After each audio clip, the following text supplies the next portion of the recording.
Bueno, continuando con las grandes ideas de las matemáticas, estamos con el libro de Paradojas y Axiomas, la lógica matemática y sus fundamentos, de Nelo Alberto Maestre Blanco. Y vamos a iniciar el capítulo 1, que se llama Mecanizar el pensamiento, de este gran libro.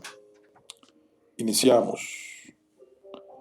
El último movimiento parecía que ponía las cosas todavía un poco más difíciles. Iba a tener que sacrificar su reina si quería continuar un poco más aquella extraña partida de ajedrez. Había muchos espectadores observando la contienda, y es que desde que el famoso turco ajedrecista estaba en Inglaterra, la cantidad de curiosos que querían desafiarlo, o al menos ser testigos de sus proezas, había ido en aumento. Era mucha la fama que precedía a aquel extraño maniquí de tez oscura, con aquellos cautivantes movimientos mecánicos. Al parecer, el artefacto lo había construido un tal Wolfgang von Kempelen, medio siglo atrás, en 1769. Cuentan que la emperatriz María Teresa de Austria retó al inventor a construir algún ingenio tan fascinante como los trucos que había mostrado en la corte el ilusionista Pelletier, y la respuesta del ingeniero se materializó en aquel autómata. Movió la reina, como ya había decidido, y esperó la respuesta del turco. Kempelen superó con creces las expectativas de la emperatriz, y el ajedrecista fascinó a propios y extraños con su capacidad de ganar casi cualquier partida de ajedrez. Tal fue su éxito que, aunque Kempelen lo retiró y desmontó para poder dedicar tiempo a otros inventos, la emperatriz lo obligó a volver a ponerlo en funcionamiento para que realizase una gira por distintas ciudades de Europa. En su periplo había ganado casi todas las partidas. Cuentan que había vencido a Benjamin Franklin en París e incluso al propio Napoleón. Era imposible que aquel artilugio fuera simplemente mecánico. Debía de esconder de alguna forma una inteligencia humana detrás de los sabios y certeros movimientos que lo llevaban con tanta frecuencia a la victoria. El brazo del turco empezó a moverse con aquel ruido metálico. Tac, tac, tac. Tomó el caballo y lo movió, y dejó pocas opciones a la vista. Era inquietante la forma en la que movía aquellos ojos fríos e inertes, y la expresión extraña que le aportaban aquellas cejas tan pobladas y aquel bigote. La escena era totalmente cautivadora, y a la vez hacía sentir mucha inquietud. Era como si aquel extraño muñeco fuese capaz de entrar en la mente del adversario. Parece ser que el señor Babbage va a volver a perder, escuchó entre los espectadores. Aunque no era muy famoso, muchas personas lo habían reconocido. El matemático Charles Babbage era uno de esos rivales que generaban expectación, y la gente disfrutaba viéndolo enfrentarse al impávido jugador mecánico. Corría el rumor de que el turco no era más que un juego de ilusionismo. Al parecer, dentro del mueble principal se escondía un experto jugador, que era quien regulaba los movimientos de la máquina. Se contaba incluso que era un veterano de guerra que no tenía piernas, lo que explicaría de alguna forma que pudiese caber en aquel pequeño armario. En cualquier caso, estaba todo muy bien cubierto. Las puertas se abrían y mostraban en el interior un complejo mecanismo de engranajes, ruedas dentadas y muelles. Parecía muy poco probable que quedase espacio suficiente como para acoger a nadie. Solo puedo mover la torre, aunque ya queda poca partida. Mientras el turco decidía su movimiento definitivo, Babbage se quedó atrapado en una idea. Lo más probable es que este aparato tuviese un trucaje, pero ¿sería posible crear una máquina pensante? ¿Se podía crear una máquina capaz de resolver cualquier problema? Tal vez se podría empezar por idear una máquina a la que se le pudiese pasar información de alguna manera, indicarle los pasos que seguir, una secuencia de acciones que llevasen a resolver un problema concreto. Después se podrían crear distintas secuencias de acciones que servirían para que la misma máquina resolviese muchos problemas distintos. Eso sería un buen primer paso hacia la idea de una máquina que fuese capaz de pensar, de automatizar las tareas del pensamiento humano. El golpeteo mecánico del autómata le sacó de su abstracción. Tac, tac, tac. Su torre quedó muerta fuera del tablero, mientras la reina de su rival ocupaba la posición que hace un instante era el escaque de su torre.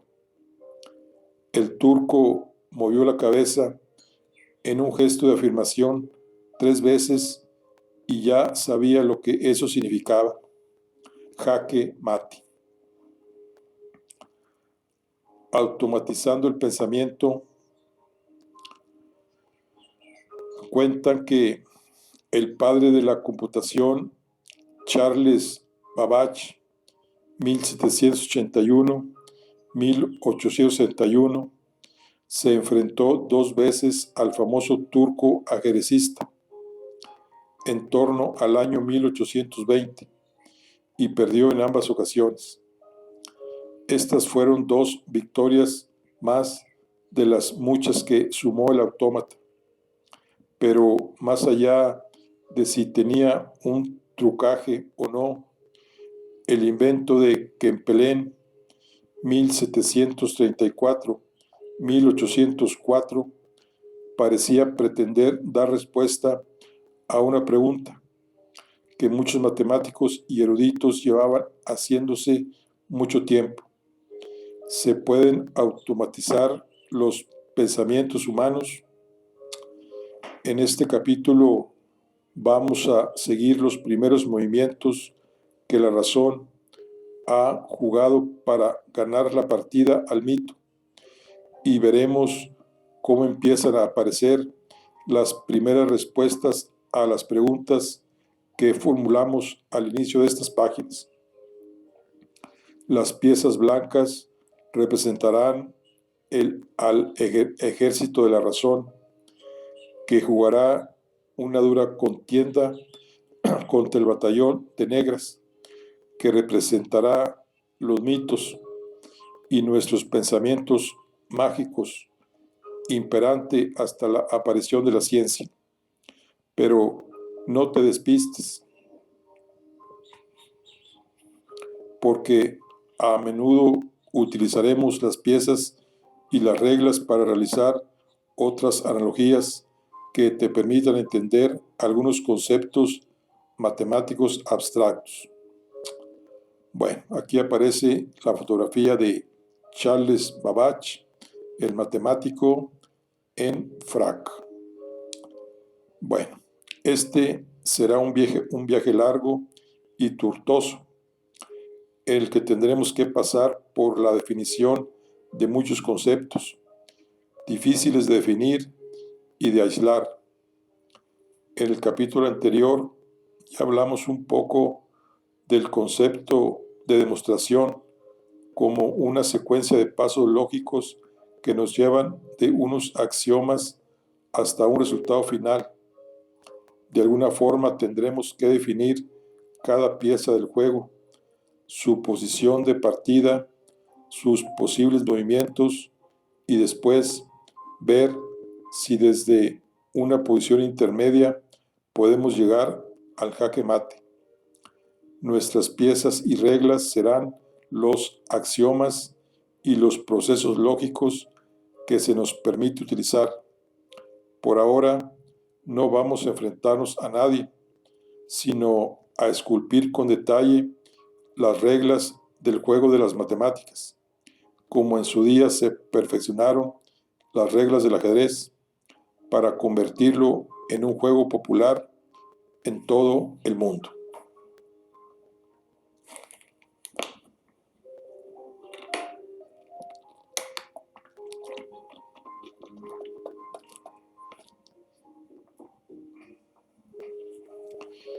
Además, queremos saber si podemos crear una forma sistemática, mecánica, para, dada una posición inicial cualquiera, llegar a demostrar si podemos dar jaque mate o sin necesidad de pensar, haciendo simplemente un proceso automático. Aquí tenemos una fotografía que es una réplica completamente funcional del turco ajedrecista. El turco ajedrecista fue uno de los más famosos autómatas mecánicos del siglo XVII. Se ha investigado y especulado mucho sobre su funcionamiento y se han llegado a escribir novelas en torno a él, como La sangre del turco de Ramón Mairata.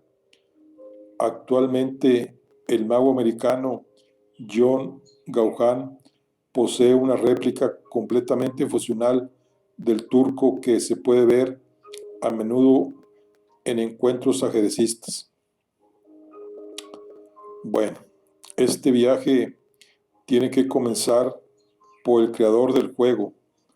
Podría decirse con certeza que fue Aristóteles, 384 a 322 a.C., el primero que sentó las bases de la lógica y ha guiado los pasos de los matemáticos durante todo su camino, pero especialmente en la senda que nos planteamos recorrer en este capítulo.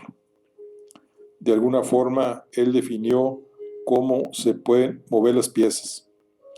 En lenguaje actual, Aristóteles crea las bases de la idea del silogismo, dos proposiciones relacionadas en forma de silogismo nos dan una nueva proposición. El ejemplo por excelencia sería: todos los hombres son mortales. Entonces, si decimos que Sócrates es un hombre, entonces Sócrates es mortal. Aristóteles anunció y estudió con detalle distintas estructuras de silogismo, atendiendo puramente a la parte formal y estructural y olvidándose de la veracidad o falsedad de los enunciados. Este es el primer paso hacia una sistematización de la lógica, estudiar los resultados de operar con ciertas premisas. Después, al sustituir los valores de veracidad o falsedad de dichas premisas, podríamos tener claro a dónde nos conduce cada una de ellas. Veamos dos ejemplos actuales de estas estructuras. El modus ponens nos lleva a deducir lo siguiente: si A, entonces B, y además se verifica A, entonces se verifica B. Este resultado no implica que predicados se incluyen en A y B, simplemente nos genera una premisa nueva partiendo de dos iniciales. Otro ejemplo similar y muy utilizado en matemáticas es el modus tollens. Si el anterior significa modo que afirmado afirma, este es algo parecido a modo que negando niega. Si A, entonces B, y además no se verifica B, entonces no puede verificarse A. Es importante subrayar el hecho de que estas estructuras funcionan independientemente de los valores de A o B, que al final la pieza que movemos se llame alfil, elefante u obispo, no es en realidad importante. En cambio, sí lo es su forma de moverse. Aristóteles creó algunos conceptos principales para el desarrollo de la lógica, entre ellos el principio del tercio excluso, que nos dice que la disyunción formada por una proporción y su negación es siempre verdadera, siempre se cumple A o no A. También enunció el principio de no contradicción, que afirma que no se puede cumplir simultáneamente una cosa y su contraria, es decir, A y no A es siempre falso.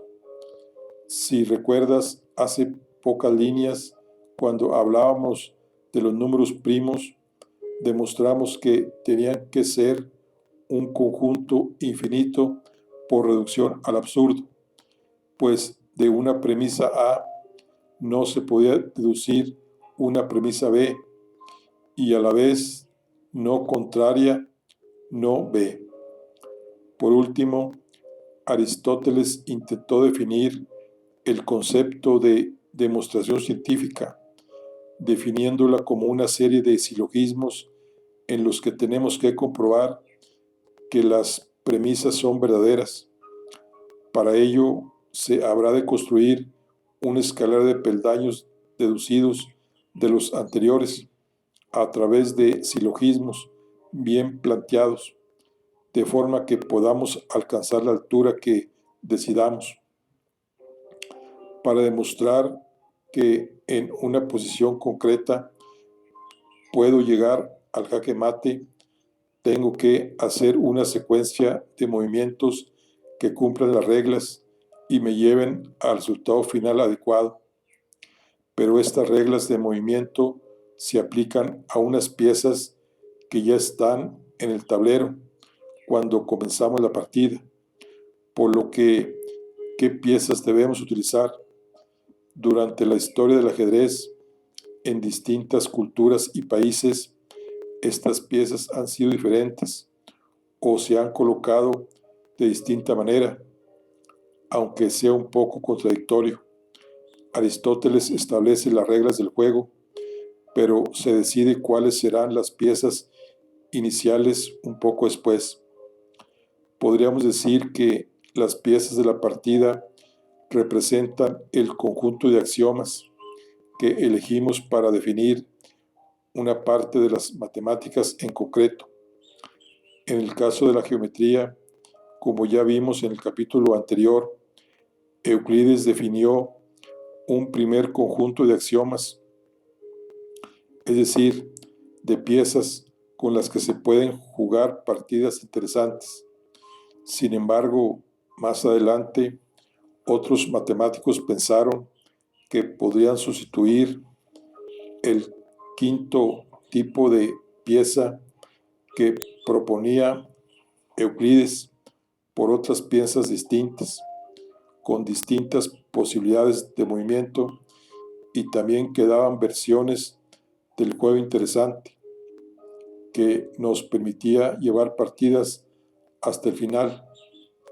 Iremos viendo cómo para distintas partes de las matemáticas se fueron realizando formalizaciones para establecer los axiomas necesarios.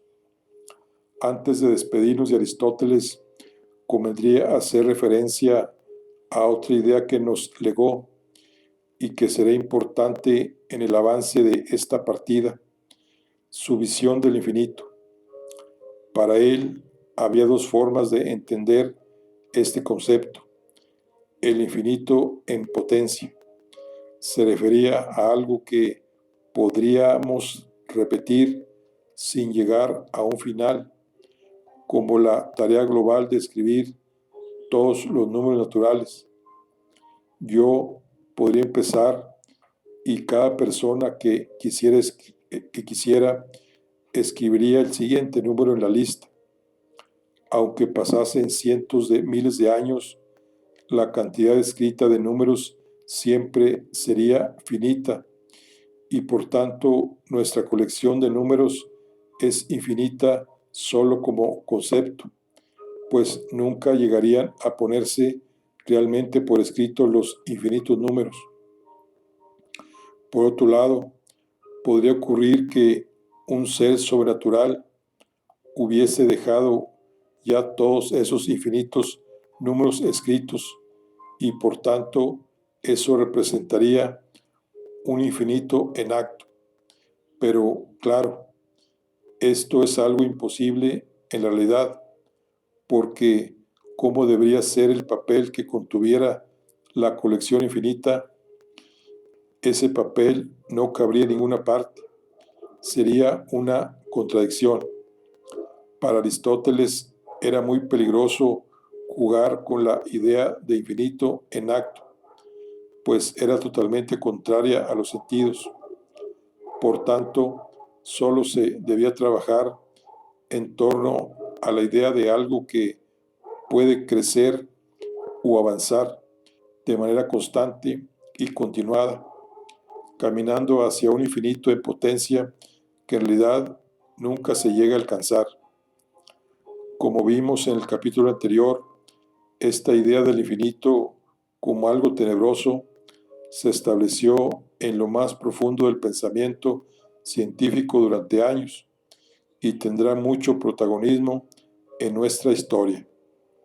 Por ahora, admitiremos que ninguna partida puede tener infinitos movimientos, pues de lo contrario, nunca podríamos conocer el final de la contienda.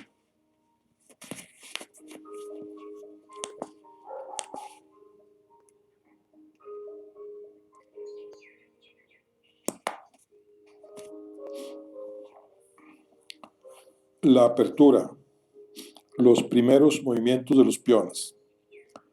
Aunque muchos sabios se habían planteado la posibilidad de automatizar el pensamiento, seguramente fue Gottfried Wilhelm Leibniz, 1646-1716, quien hizo un primer acercamiento teórico serio a un mecanismo para conseguirlo. A Leibniz se le conoce principalmente por su versión del cálculo infinitesimal, que a pesar de ser muy distinta a la de Newton, generó un intenso debate entre ambos científicos. Pero más allá de esta aportación a la ciencia, muchos lo consideran el último gran genio universal, pues fue poeta, filósofo, matemático, geólogo, diplomático, músico, bibliotecario, historiador, alquimista, y seguramente cultivó otros muchos saberes de los que no tenemos constancia. El filósofo Denis Diderot llegó a decir de él: quizá nunca exista un hombre que haya leído tanto, estudiado tanto, meditado y escrito más que Leibniz.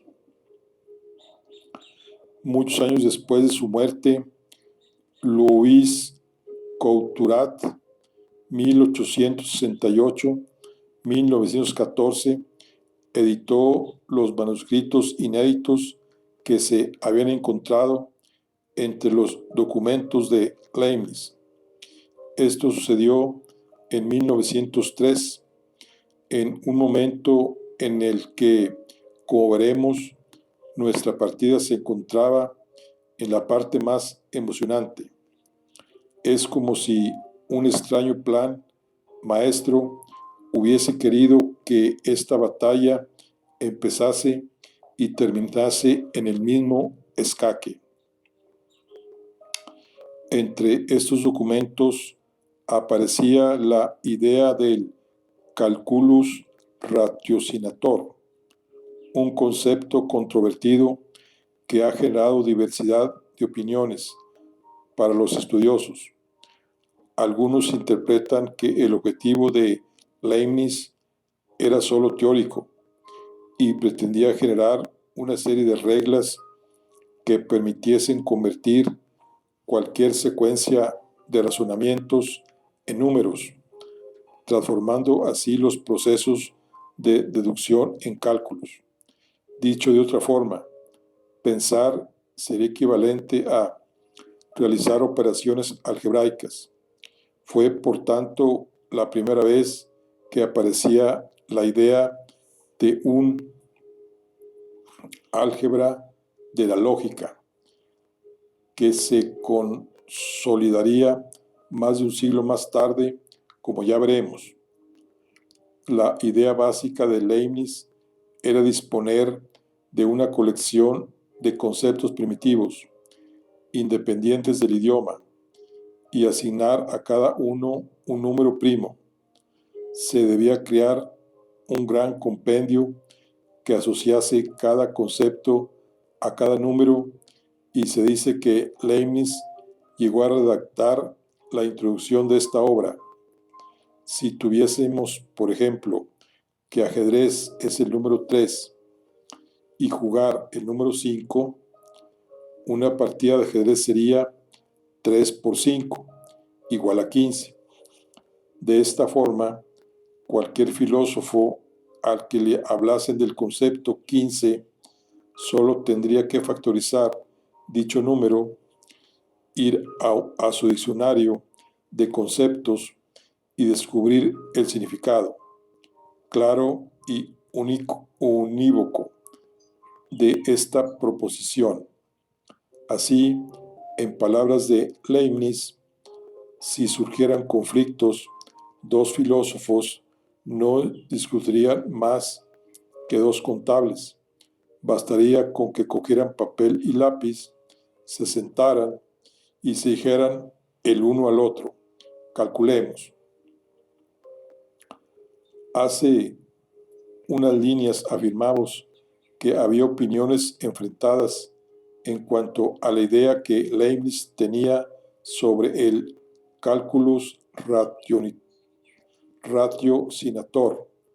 Para muchos expertos, Leibniz no se conformaba con un planteamiento teórico, sino que su sueño era construir una máquina que pudiese ejecutar estos cálculos de forma mecánica, una versión de nuestro turco ajedrecista capaz de hacer deducciones en un lenguaje universal. No es de extrañar que este fuera el deseo de Leibniz, pues durante mucho tiempo estuvo fascinado por las máquinas de cálculo que Blaise Pascal había diseñado en 1642 para ayudar a su padre, e intentó mejorar el diseño del francés.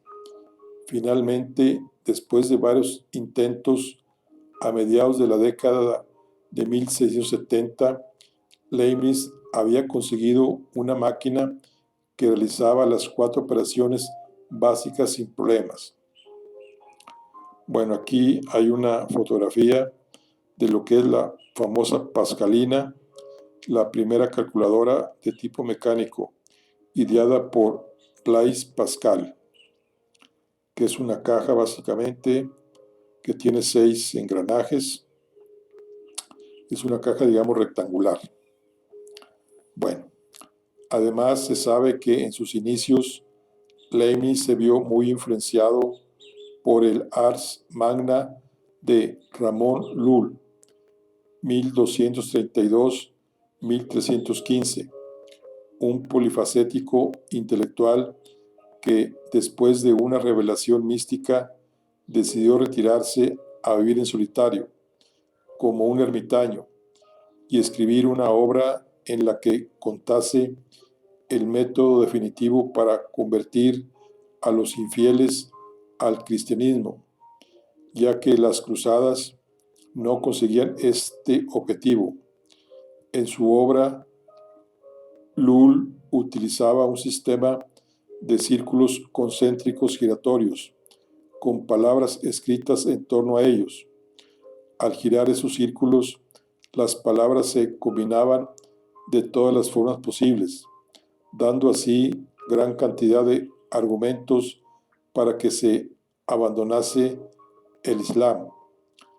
El prototipo de Lull, aunque rudimentario, era una máquina que construía argumentos, y así no es de extrañar que Leibniz hubiese soñado con una máquina mucho más refinada que llevase a un nuevo nivel el arcaico método del autor mallorquín.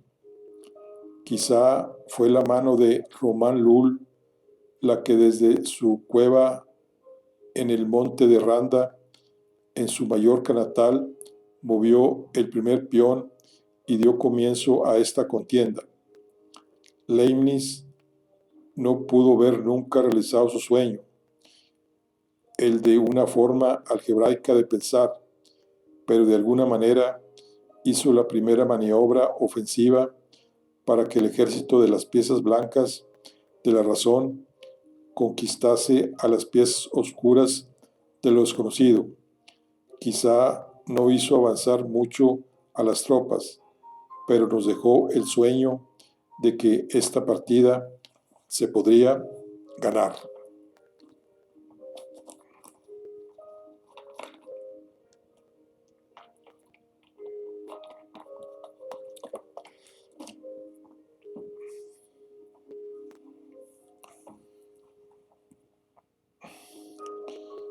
Inventar una notación para apuntar los movimientos.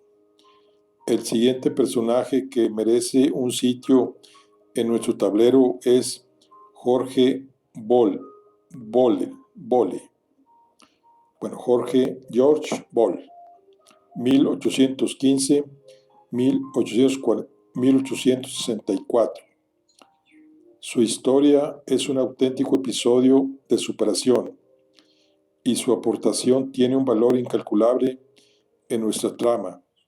Boll nació en el seno de una familia humilde en el condado inglés de Lincolnshire. Quizá el único lujo reseñable de su infancia fue haber nacido en el mismo condado que el gran Sir Isaac Newton. La necesidad lo obligó a ser autodidacta, pero aún así llegó a cosechar los más altos méritos dentro del ámbito de las matemáticas.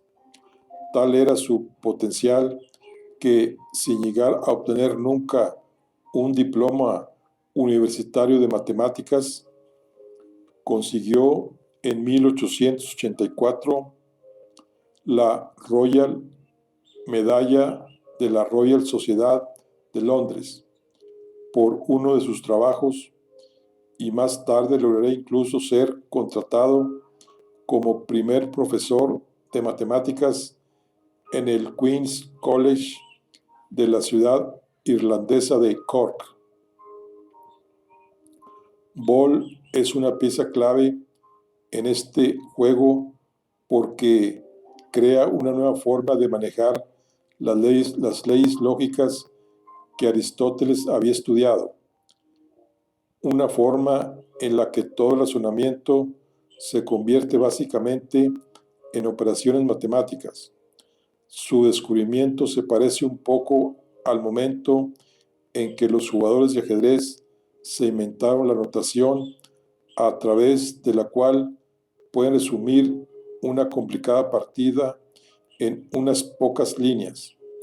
Número 1, E4, E5, 2, D, F3, C, C6, 3, A, C4, C, F6 y 4, D por F7, dos cruces que significa mate.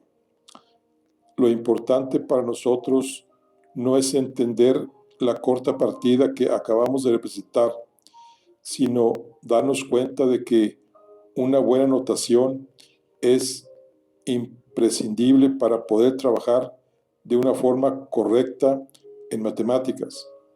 No obstante, el descubrimiento de Bol es mucho más que una simple notación. Bol, a través de su obra Análisis matemático de la lógica, 1847, y posteriormente en una investigación de las leyes del pensamiento, 1854, intentó formalizar lo que después de la simplificación y mejora de otros matemáticos hoy conocemos como álgebra de Bol. El álgebra no sirve únicamente para colocar incógnitas en una ecuación y deducir cuánto vale. En realidad, se preocupa mucho de estudiar lo que llamamos estructuras algebraicas. Estas estructuras se forman por un conjunto de elementos y una o más operaciones. Un ejemplo sencillo podría ser el conjunto de los números enteros y la operación suma. Si recuerdas algo de lo que viste en primaria, sabrás que la suma de números enteros cumple las siguientes propiedades.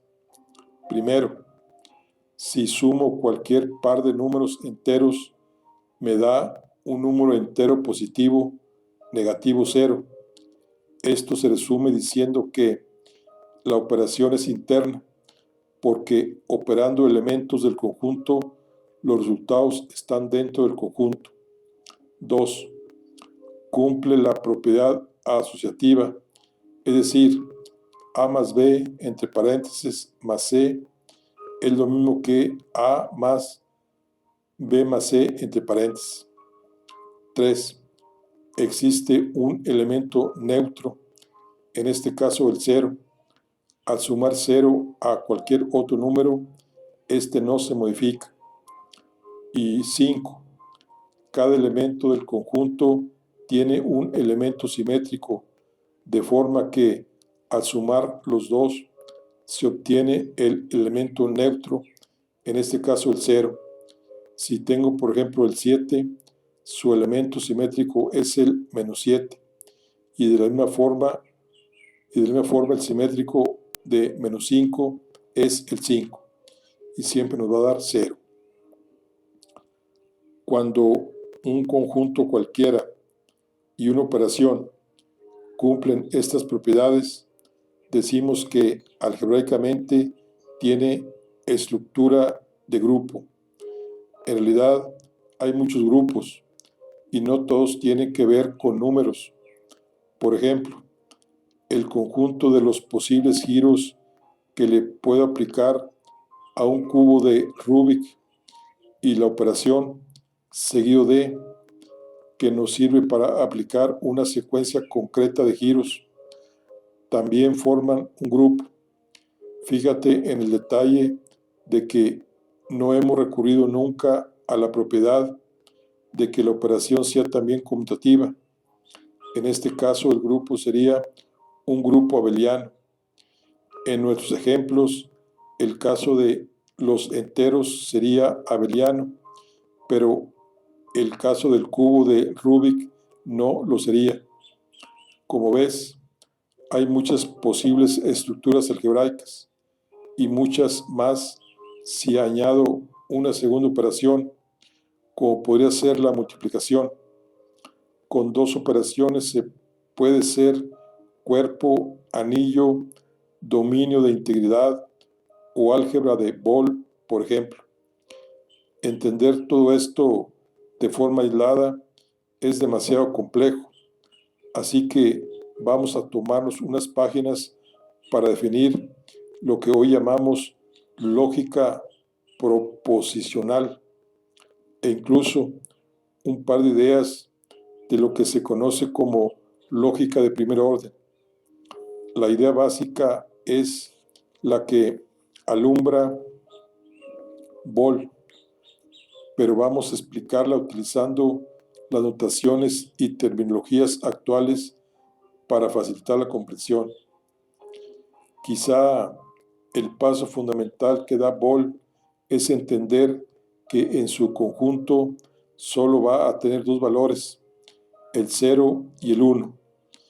En su razonamiento, Boole afirma las interpretaciones respectivas de los símbolos 0 y 1 en el sistema de lógica son nada y universo. Hoy solemos decir que 0 corresponde al valor falso y 1 al valor verdadero. La otra idea brillante de Boole fue asumir que la multiplicación se comporta como la conjunción y en el lenguaje habitual, mientras que la suma se comporta como la conjunción.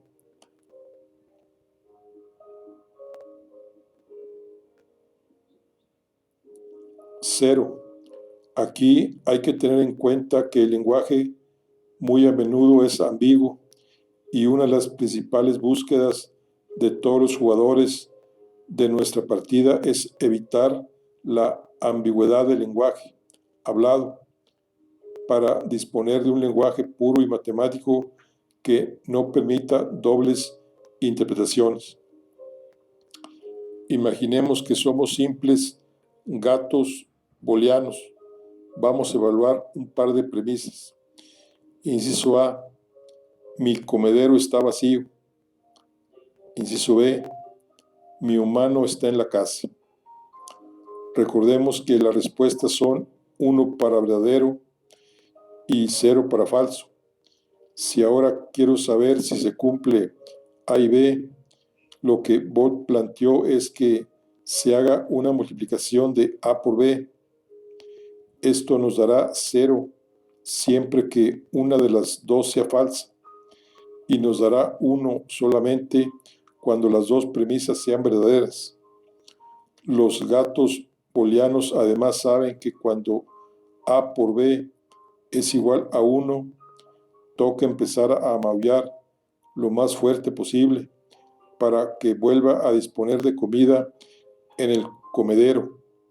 Por cierto, cualquiera que tenga gatos domésticos sabe que estos no se comportan como gatos booleanos, pues no necesitan que la premisa comedero vacío sea cierta para maullar como locos detrás de su humano. Por otro lado, Boole asigna la conjunción o la suma.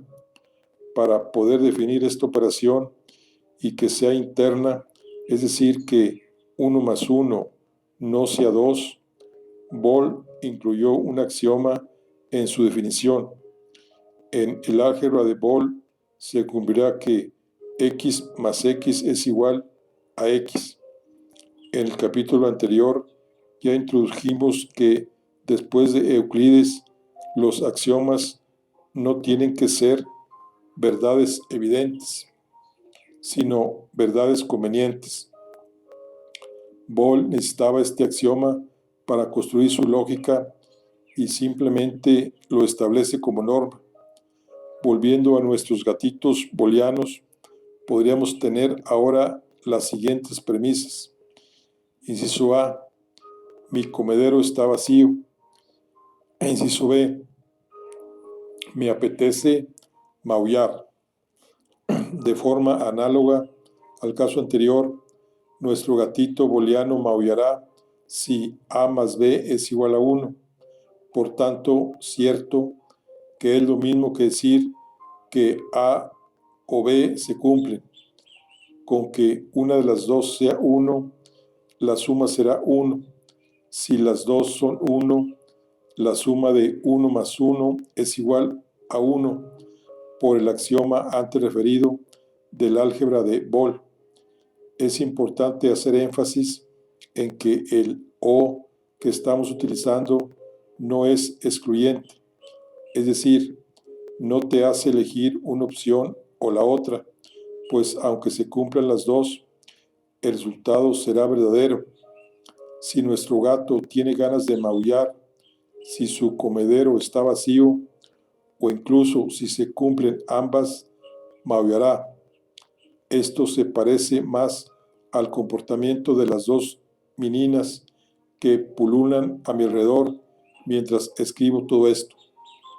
En general, una vez comprendida la idea básica, es más cómodo utilizar los valores de B y F para referirnos a variables que toman el valor de falso o verdadero. En general, los conectores lógicos se sustituyen por símbolo. La Y se representa por un gorrito, por y la conclusión o por A y la conjunción por O por B. Muy bien, vamos a ver estos simbolitos que son, digamos, un gorrito, un gorrito y el otro una B chica. Para resolver valores de conectores utilizamos lo que se denominan tablas de verdad. Para los ejemplos anteriores tendremos 4 columnas. En la primera columna tendríamos A, en la segunda B, en la tercera columna tendríamos A, gorrito B, y en la tercera columna sería A, V, B. Entonces, la primera columna sería A, sería verdad, verdad, y falsos. La B, verdad, falso, falso. A, conjunción B, B, verdad, falso, falso y falso. Y A sub B, B, B, B, B y falso. Aún nos queda por definir un concepto más básico en la idea del álgebra de Boole, que es el concepto de negación. La negación se establecerá con el símbolo, con el símbolo, vamos a ir con el símbolo guión. Ok, la negación es el guión, y dado un valor de verdad, nos devolverá el contrario. De alguna forma es una operación que nos da el complementario del valor que introducimos. O sea, A es verdadero y falso. Y guión A es falso o verdadero. Con este nuevo lenguaje podemos establecer de manera muy simple las reglas de nuestro juego. Si, por ejemplo, recordamos algunas de las normas de Aristóteles, tenemos que A, gorrito, guión A es igual con 3 iguales a F, que es una forma abreviada del principio de no contradicción. Una premisa y su contraria no puede ser cierta a la vez. Por otro lado, también tenemos que A sub B guión A también es diferente de B, que equivale al principio del tercio excluso. O es cierto una premisa o lo es su contraria. Hemos cometido una falta de rigor al colocar el símbolo de 3 barras sin haberlo definido previamente. Su significado es equivale a. Ok, como en lógica todos los conectores están bien definidos, nuestro nuevo equivale a también tiene una tabla de verdad. O sea, A, B y A que equivale a B, donde viene en la columna A, 2 B es B, falso, falso, y B es verdadero, falso, verdadero y falso, y el A que equivale a B es B, falso, falso y verdadero. En ella se observa que solo podremos afirmar que una equivalencia es verdadera cuando ambas premisas son verdaderas o ambas son falsas. Vamos a definir un concepto lógico nuevo que será fundamental para conseguir dar un paso definitivo hacia la posibilidad de demostrar de forma automática. Este concepto será la implicación, es decir, el formato más básico de silogismo aristotélico. Si A implica B, tendremos que si A es verdadero, entonces B también lo es. Hay 2 símbolos que se han utilizado frecuentemente para la implicación. El más tradicional seguramente es una curva, una parábola, una curvita como parábola hacia la izquierda, aunque en las notaciones más modernas solemos utilizar la flecha horizontal, que es este conector, como todos los anteriores, también tiene su tabla de verdad. O sea, tenemos otra vez lo mismo, tenemos 3 columnas, lo que es A y B, y A flecha B, que es lo mismo, que la columna viene verdad, verdad, falso y falso, verdad, falso, verdad y falso, y verdad, falso, verdad y verdad. En esta tabla de verdad conviene resaltar un caso concreto, que la consecuencia sea verdadera no hace que la premisa lo sea, o dicho de otra forma, que A sea verdadero no es una condición necesaria para que B sea verdadero, pues B puede tomar valor verdadero aunque A sea falsa. Esta es quizá una de las falacias en las que más se cae en el vocabulario popular y en la lógica del día a día.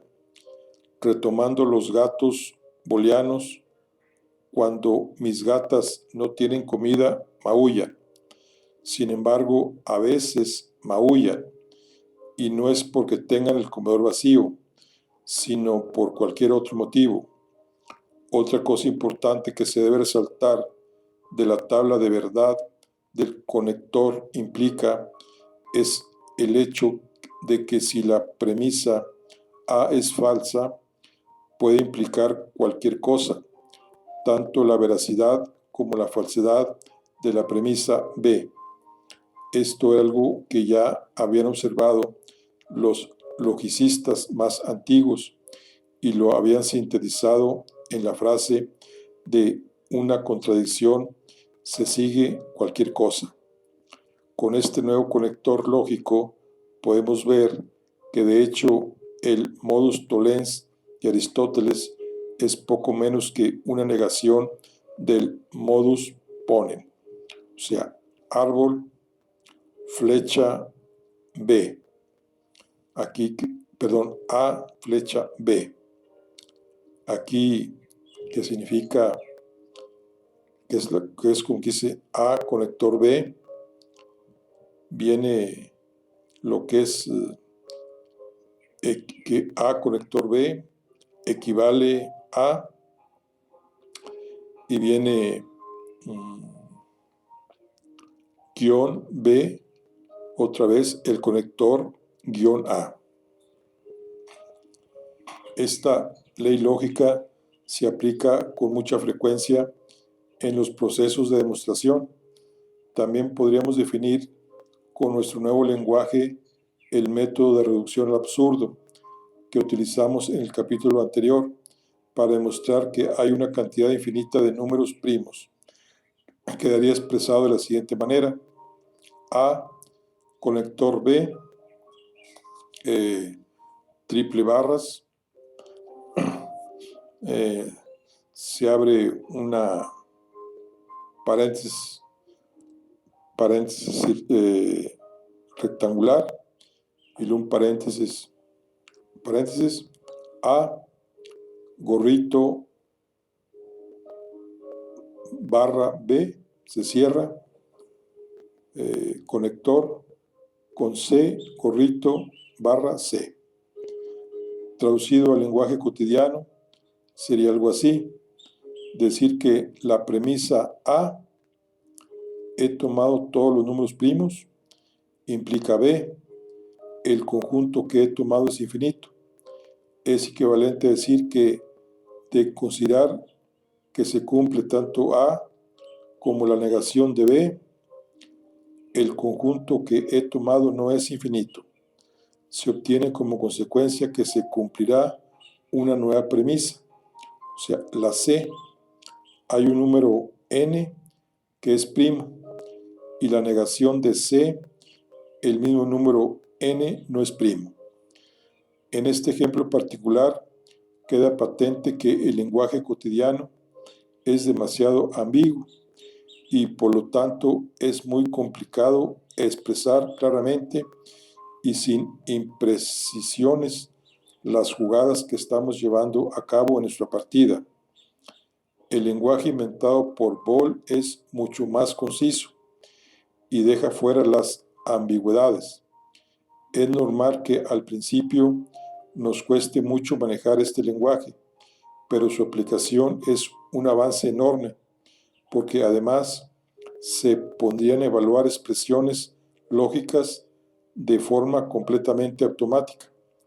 Un ejemplo muy sencillo de cómo automatizar este proceso son las tarjetas lógicas que el genial Martin Gardner, 1914-2010, nos enseña en su libro Máquinas y diagramas lógicos.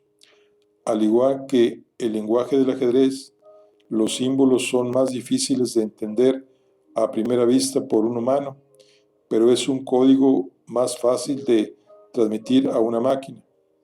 En rigor, podríamos definir cualquier conector lógico, pues podríamos completar primero con todas las combinaciones que se nos ocurran de tablas de verdad y después asignar símbolos a cada una de ellas. Esto no es muy práctico, aunque nos podría servir para descubrir, por ejemplo, que existen dos conectores que nos permiten definir todos los demás conectores partiendo de aquellos. Uno de estos conectores se podría traducir por NI y se representa por una flecha con la punta hacia abajo. O sea que tenemos otra vez en nuestro ejemplo tres columnas A, B y A con flecha hacia abajo, B, que sería otra vez A sería verdad, verdad, falso y falso. La B sería intercalando verdad, falso, verdad y falso. Y A, la tercera columna, A con la con el conector de flecha hacia abajo, B sería tres verdaderos y la última verdad. Este conector, como puede ver, solo es verdadero cuando se cumple ni A ni B, es decir, cuando ambas premisas son falsas. De esta forma podemos escribir la operación guión sobre la base de la flecha. O sea, que cuando las dos son falsas, la premisa es verdadera.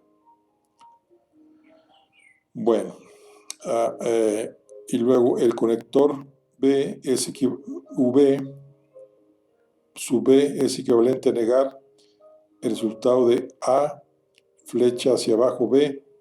Lo incluimos en la tabla para que quede claro.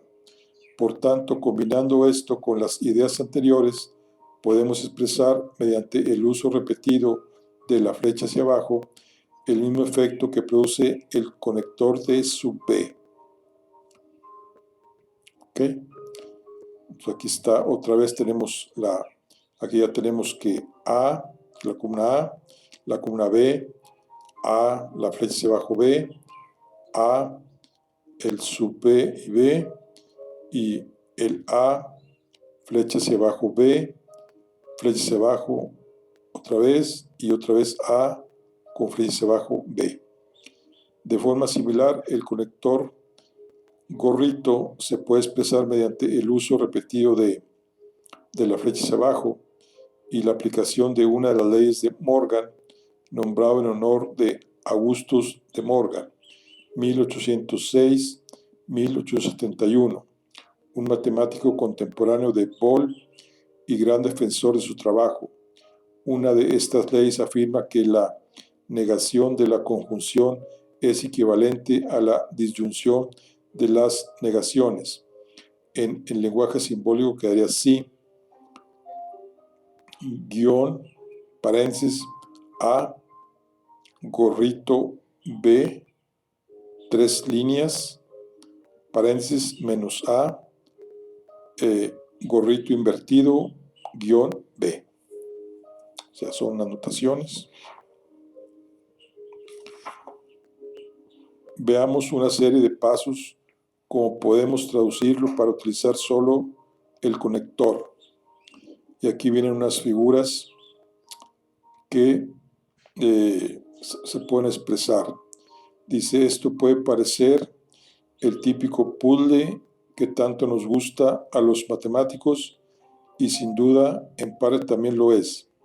Sin embargo, este conector puede hacer algo muy interesante por nosotros. Solo se necesitaría inventar una pieza electrónica que ante la entrada de dos impulsos A y B respondiese con impulso eléctrico solo cuando los dos fueran falsos. Después solo se debería dedicar el tiempo suficiente a pensar cómo hacer cadenas, algunas muy largas, con ese mismo circuito y con un único formato de piezas. Se podría evaluar cualquier expresión lógica posible. Por tanto, para inventar una máquina que automatizase el cálculo de expresiones lógicas, solo sería necesario inventar algo que emulase el funcionamiento del conector y combinarlo las veces que fuera necesario. Necesitamos definir todavía dos símbolos nuevos que serán muy importantes cuando nuestra partida contra la oscuridad esté llegando a su fin.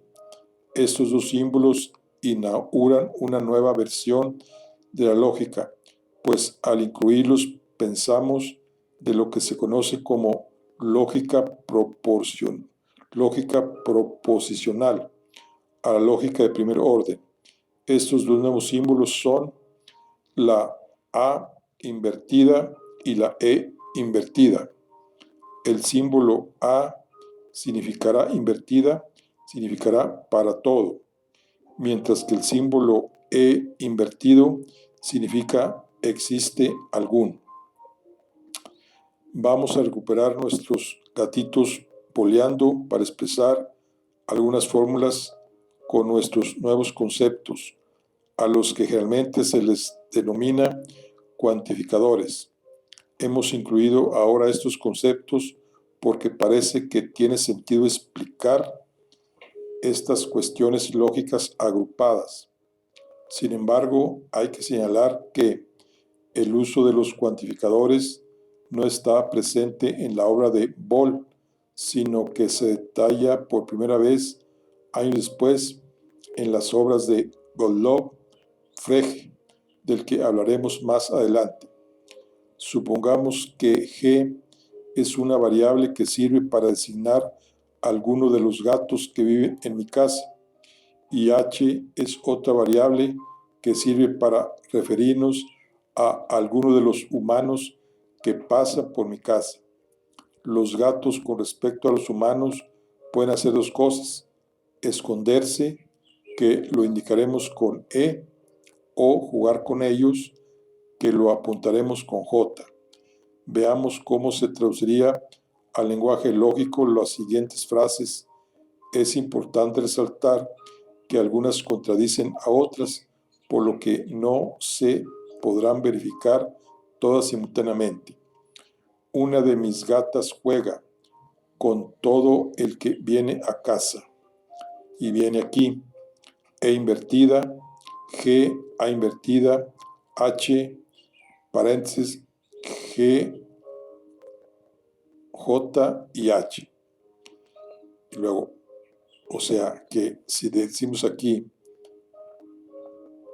si aquí decimos que entonces vemos que la invertida significa existe algún gato para todo H, el gato juega con el H. Bueno, pero otra de mis gatas siempre se esconde de los humanos. E invertida, G, A invertida, H, G, E, H. En realidad, cuando yo llego, las dos juegan conmigo. E invertida, H, A invertida, G, paréntesis, G, J y H. Y cuando Antonio llega a casa por algún motivo, ambas gatas se esconden. E invertida, H, A invertida, G, paréntesis, G, E y H. Estos cuantificadores son tremendamente útiles a la hora de hacer demostraciones más complejas dentro del ámbito de la lógica en particular y de las matemáticas en general.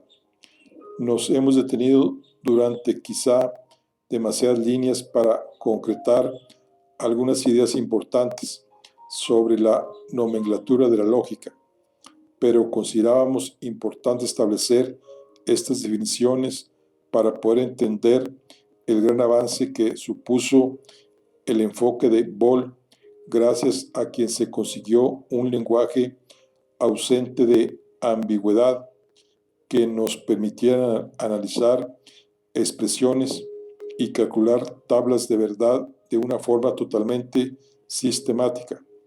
De algún modo, hemos conseguido un proceso que nos permitiría, mediante la secuencia de códigos de cualquier partida de ajedrez, indicar de manera mecánica si esa partida pudo tener lugar o, por el contrario, no es más que una colección azarosa de movimientos sin ningún sentido. Esto supuso un gran paso para conseguir que ese autómata de tez oscura fuese capaz de pensar realmente y vencer a cualquier humano en una partida de ajedrez.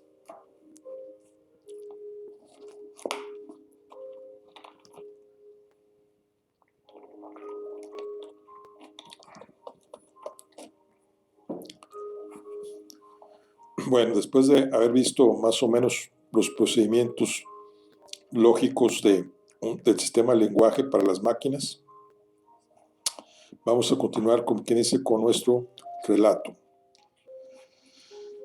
¿Cuál es el conjunto de piezas que se puede comer a otra pieza?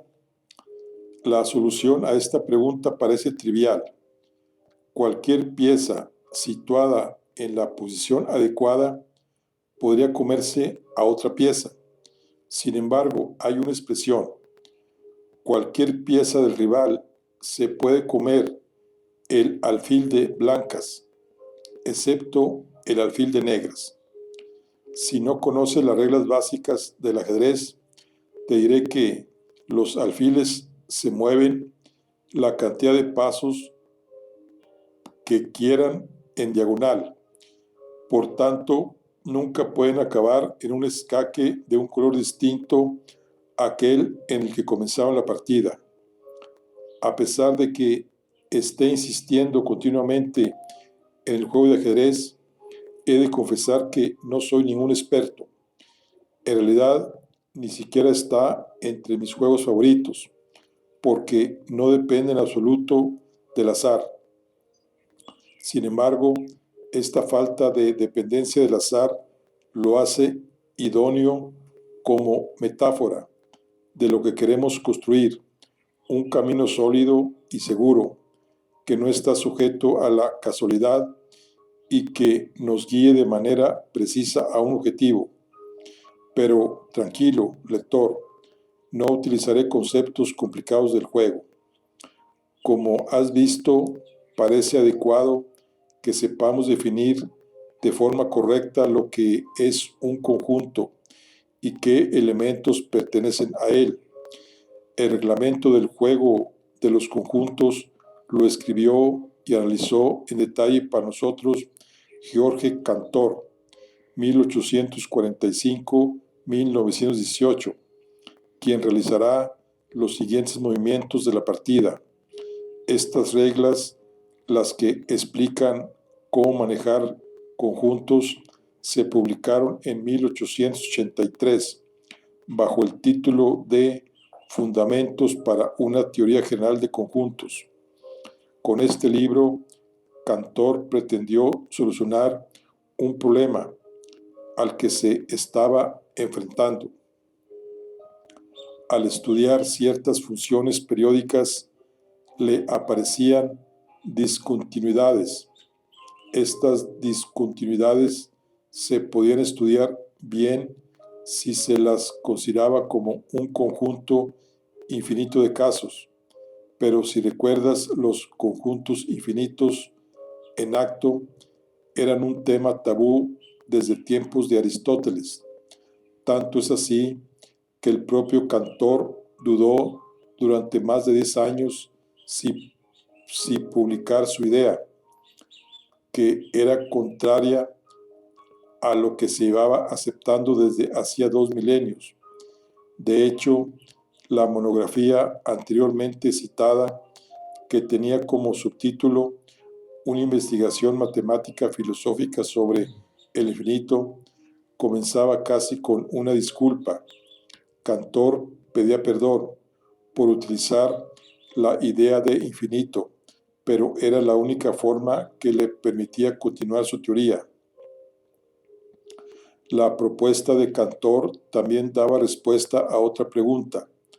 Durante la última mitad del siglo XIX, los matemáticos habían conseguido reducir todos los números a ciertas operaciones que utilizaban como base los números naturales. Si recuerdas, hace unas páginas hablábamos de que una operación como la suma de números enteros es interna si los resultados obtenidos al operar dos números cualesquiera del conjunto de los enteros dan como resultado un número que pertenece al conjunto de los enteros. Si tomamos, por ejemplo, los números naturales e incluimos el cero, en este caso, la operación resta nos genera valores que no pertenecen a los números naturales, que solo incluyen, en nuestro caso, los positivos y el cero. Como en 9 menos 13 igual a menos 4, ese valor extraño de menos 4 no pertenece a los números naturales, sino que nos genera la definición de un nuevo conjunto, los enteros. De una forma similar, de la división obtenemos los números racionales, que incluyen todos los anteriores, y los que, cuando trabajamos con ellos en el colegio, recibían el nombre de fracciones. Por su parte, otras operaciones, y procesos nos generan los números irracionales, que son los que se expresan en nuestra notación decimal como números con infinitas cifras decimales, no periódicas, es decir, que no se repiten. Números irracionales muy conocidos son pi, o el tan a menudo mencionado en el ámbito de la divulgación, el número de oro, representado por la letra griega phi. La cuestión era que todos estos conjuntos de números y algunos otros se habían definido partiendo de los números naturales. Por eso, algunos matemáticos como Leopoldo Nocker, 1823-1891, habían proferido afirmaciones como Dios creó los números naturales, el resto son obra de hombres, del hombre. Hace unas líneas dejamos en el aire la pregunta paralela a la que pretendía dar solución Cantor. Esta pregunta no era nada trivial. ¿Se pueden ofrecer unos axiomas para los números naturales? De alguna forma, la propuesta de Cantor era definir los números naturales como aquellos que pueden ser el cardinal de un conjunto, es decir, aquellos que representan la cantidad de elementos que hay en algún conjunto imaginable. El conjunto vacío representaría al cero, pues no tiene ningún elemento. Si tengo un conjunto con 2 elementos y otro con 3, la unión de ambos daría un conjunto con 5 elementos. Por tanto, la unión entre conjuntos nos podría servir para definir el concepto de suma aritmética. Uno de los problemas que conlleva esta nueva definición era que se evidenciaba la cantidad innombrable, pues de pronto en la visión de Cantor, infinito debería ser un número. En realidad, el primer problema que había que resolver era el de definir los conjuntos infinitos y comprobar si todos tenían el mismo número de términos. Cantor, por suerte, tuvo una idea ingeniosa. En vez de contar elementos de un conjunto, ideó utilizar un método para comparar elementos de 2 conjuntos y así deducir si tenían la misma cantidad. El método de Cantor es quizá demasiado abstracto y un poco difícil de entender, así que vamos a utilizar una forma más moderna que además resulta ser equivalente a la de Cantor. Esta forma de comparar cantidades en conjunto se llama biyección y pasa básicamente por asignar los términos de 2 conjuntos uno a uno. En el conjunto de piezas blancas del ajedrez, sé que tengo tantos peones como el resto de piezas.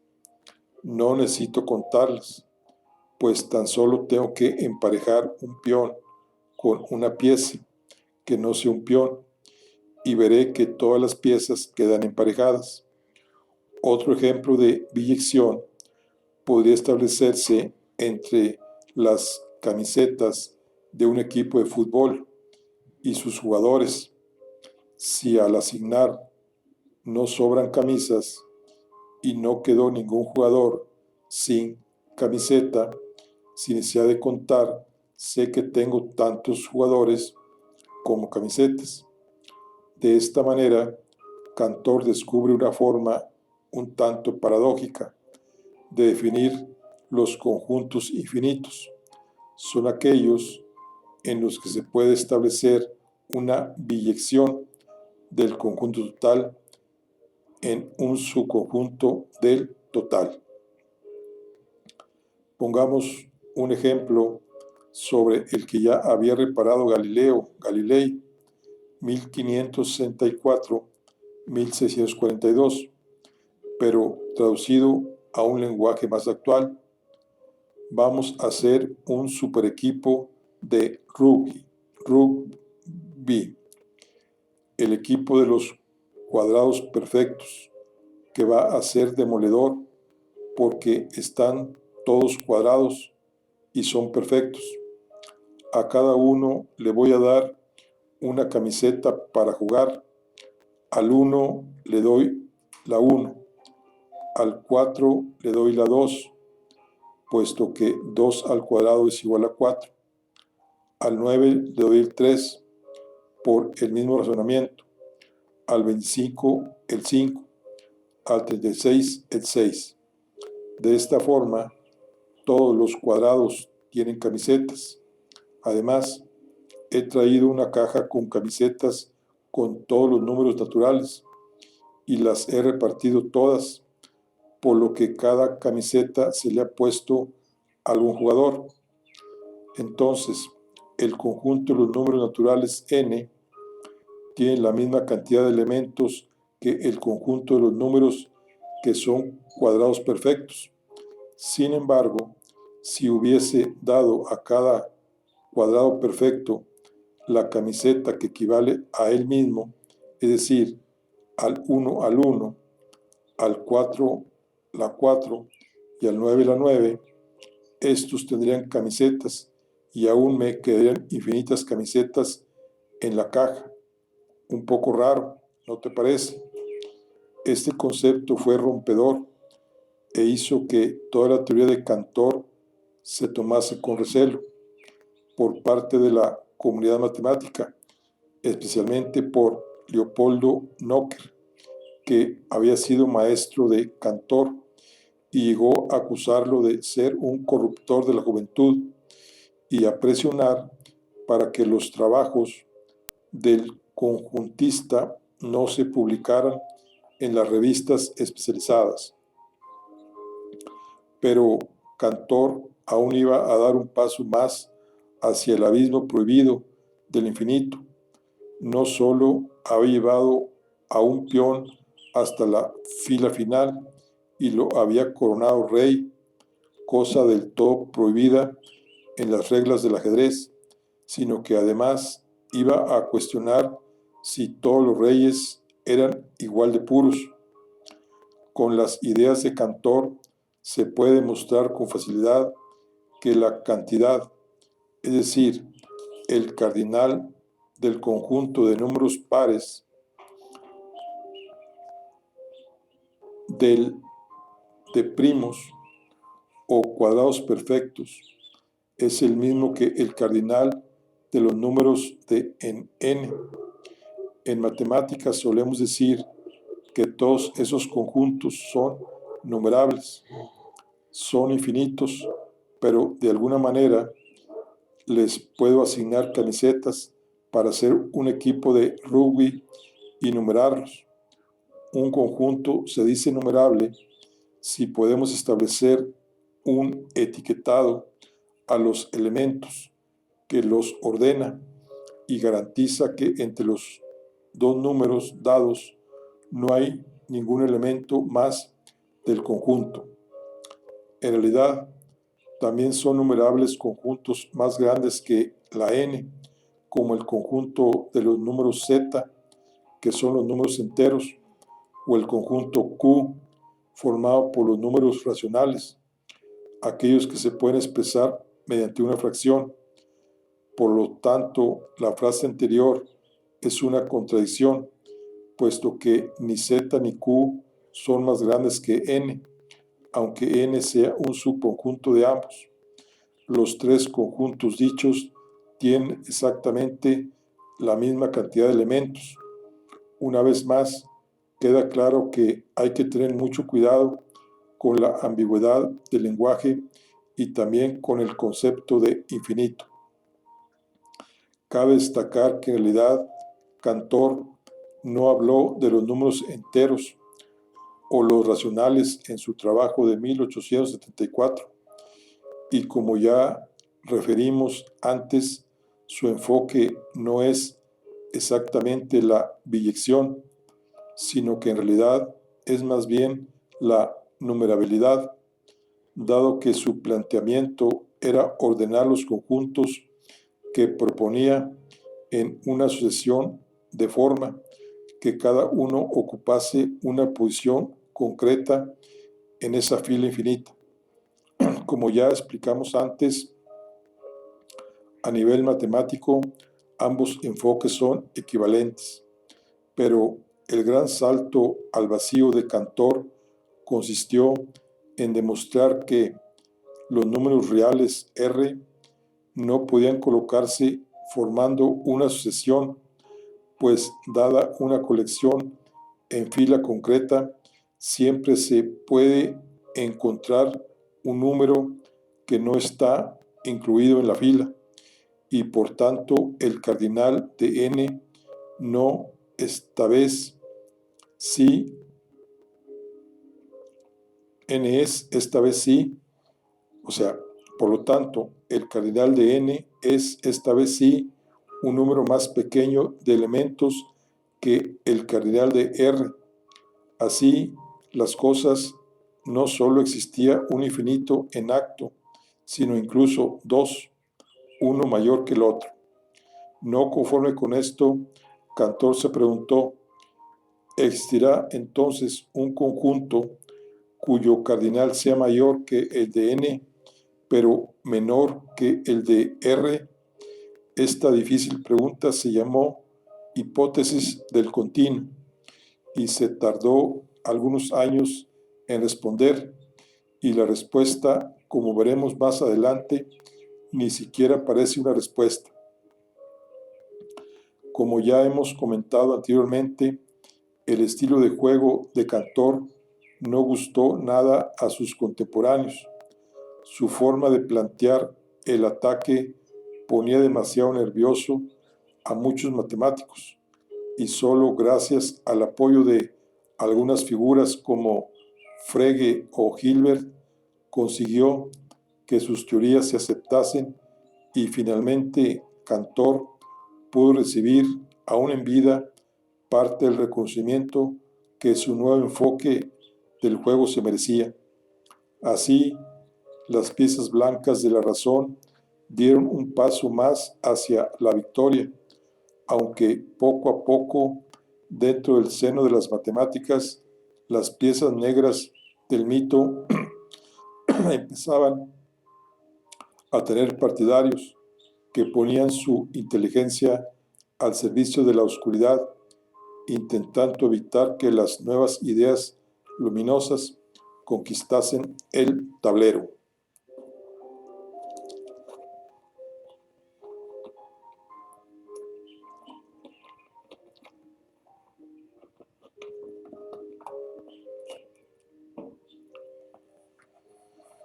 Y de pronto, la partida dio un vuelco inesperado.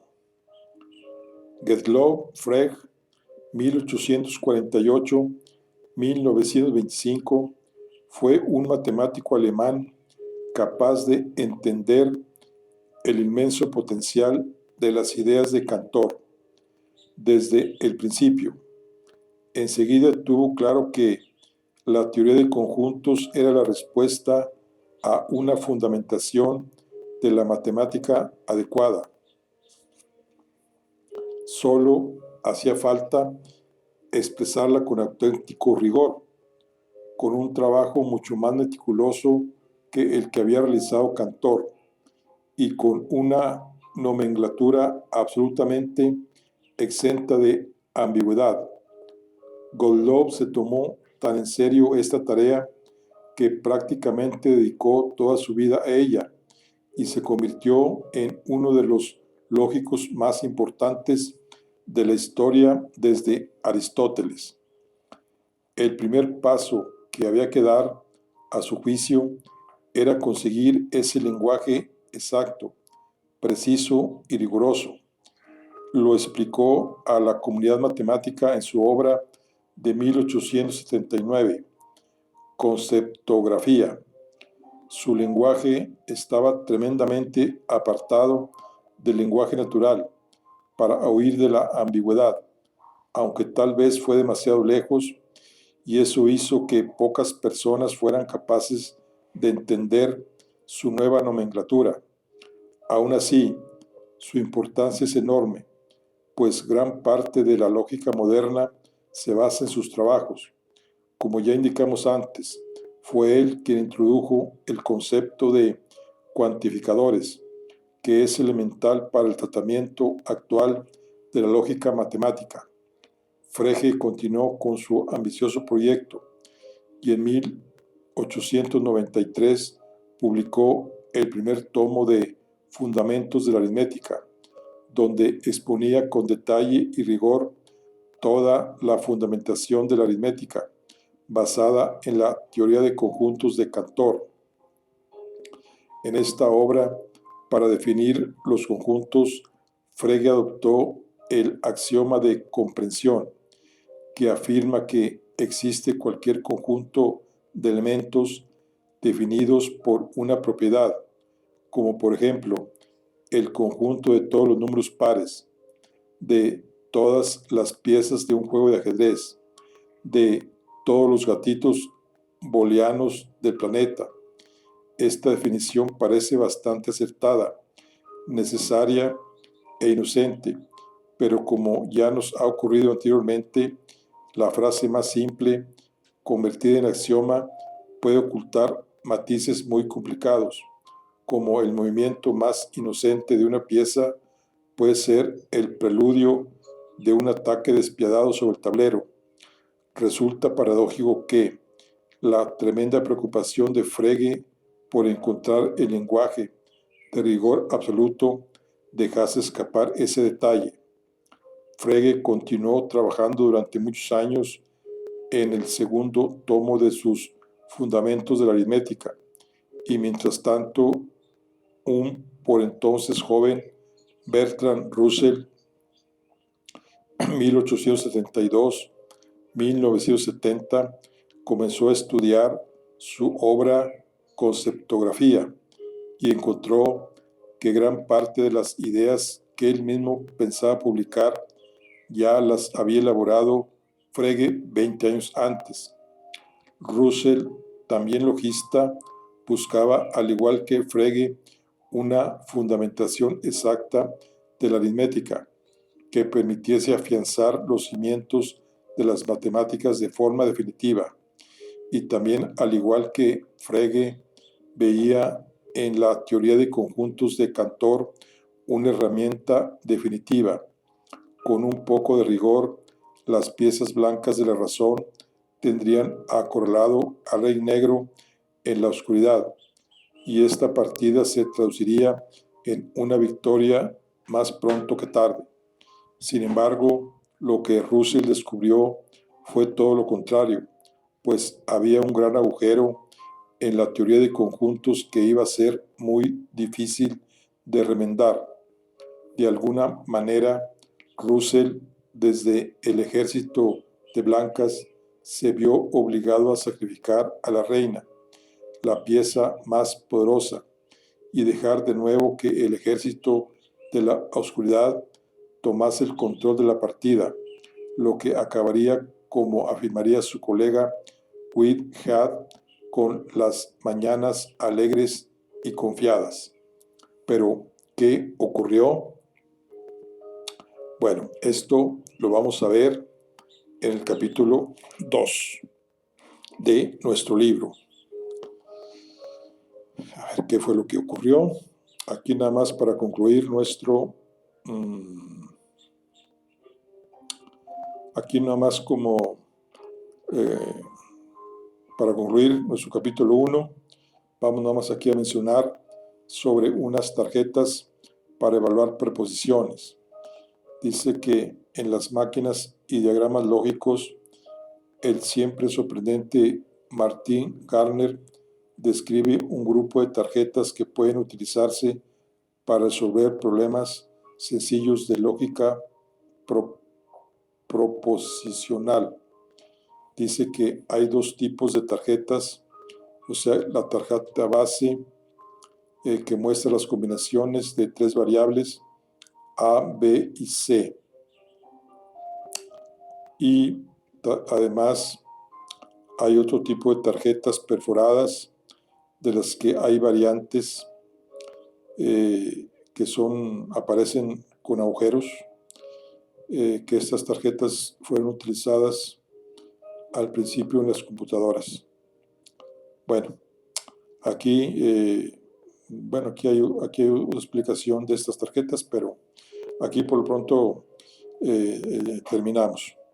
Bueno, aquí concluimos lo que es el capítulo 1, ¿verdad? Este capítulo 1 que es el inicio, digamos, de los lenguajes, básicamente de los lenguajes de las computadoras, y estamos en el capítulo de mecanización del pensamiento. Bueno, aquí concluimos la charla del día de hoy. Recuerden, estamos con el libro de Paradojas y Axiomas, la lógica matemática y sus fundamentos, de Nelo Alberto Maestre Blanco. Estamos con las grandes ideas de las matemáticas. Nos vemos en el siguiente capítulo. Hasta luego.